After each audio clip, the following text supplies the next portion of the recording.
লাগলো? খুব ভালো। দিদি আর বাবা এদিকে কি করছে? গেল গেল, আমার সব গেল। আরে কি গেল? সরি, আমার এখন আর কিছু করার নেই। মানে আরে তুমি চলো তো। এখানে বসো।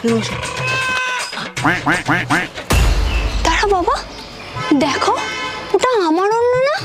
দূর বোকামে, আরে তোর ওন্নাটার মতন দেখতে সেম আর একটা ওন্না। তোর মতো ওন্না কি আর অন্য লোক কেউ কিনতে পারে না? তাই না?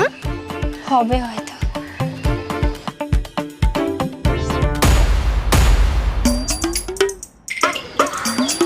কি রে, তুই আবার কি দেখলি যে এখানে দাঁড়িয়ে পড়লি? আমি মনে হয় ভাইকে দেখলাম। ধুর, কি যে বলিস, তোর ভাই তো টিউশনে গেছে, ও এখানে আসবে কোথা থেকে?